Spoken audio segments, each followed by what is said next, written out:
in this episode, we're going to talk about the most common reasons why an underwriter will deny your mortgage application. If you're just starting this journey with us, please see the previous videos in this playlist over here. It's over here somewhere. I'll link it up. Because half knowledge is more dangerous than no knowledge. So please make sure you watch those videos so you have a full idea of what's going on and how to protect yourself. All right, let's go.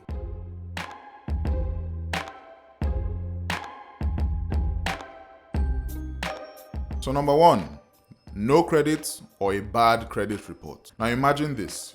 You're in the business of giving out loans and a new client asks you for a loan of $100,000 to buy a house. Now obviously the first thing you're going to want to know is if this person has a history of repaying their loans. You're going to want to check a document called their credit report to make that determination. Now, if you check this report and you see that this person has a history of not paying their debts on time or not paying their debts at all, it won't really make sense for you to join the long line of people that this person is owing money to. In addition, if this person, for example, doesn't even have any record, maybe because they are new to Canada or they are new to the credit system, or even if they don't have a record of paying off their debts in a timely and responsible way, then you're still not going to want to risk loaning money to this person. Simply because there's absolutely nothing to show that this person will pay you back or even make the effort. This is how the underwriter thinks, and a major reason why they would deny any mortgage application. Number two, irregular employment documents. So imagine if you're having trouble verifying someone's pay stubs, verifying their employment status, their tax information, or even just having troubles reaching out to their HR to ask some questions. You're not going to be very confident about borrowing them hundreds of thousands of dollars, and that's the viewpoint of an underwriter as well.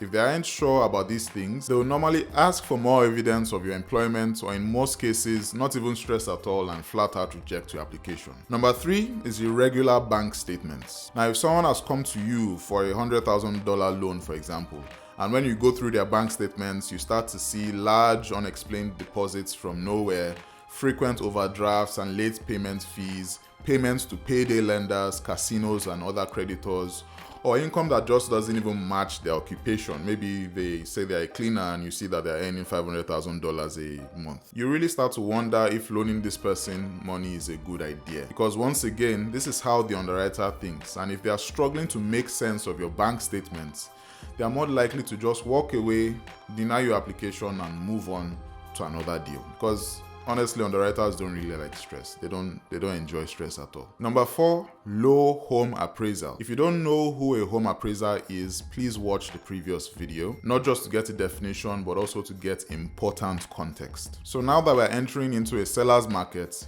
if you've offered to buy a house for $500,000 and the underwriter receives a report from the home appraiser stating that the value of the home is only $300,000, the underwriter can either reject your application or, based on your financial circumstances, give you a mortgage for much less than what you need. So for example, if you put in an offer on a home for $500,000 with a down payment of 20% or $100,000, you will need the underwriter to give you a mortgage of $400,000. But if the underwriter believes that the value of the home is only $300,000, then in most cases, the underwriter can, for example, flat out reject your application or provide you with a mortgage of only $240,000. You will then need to raise $160,000 to make up the difference before closing day. So imagine having to come up with that kind of money within a week. It's going to make you get some gray hair. Number five, irregular home title or irregular home condition. Now, if an underwriter finds that there are any unfulfilled judgments on the property, if the seller is owing on the mortgage for the property, if there are any issues that will cause an insurance company to avoid servicing that property, if there are any unpaid taxes or fraudulent pieces of documentation relating to the ownership of the property, then in most cases, the underwriter will simply deny the mortgage application because they just don't want any trouble. Remember, they're trying to keep their lender out of trouble. Now, speaking of trouble, in the next episode, I'm going to show you the best ways to stay out of it with the underwriter. The weirdest thing is that the underwriter, as well as all other professionals you'll be dealing with to buy your home, expect you to know all these things. And God forbid, if you ever end up in court, ignorance will not serve as any sort of defense. And that's why I'm making these videos, so you can defend yourself whether you're working with me or anyone else. See you in the next one.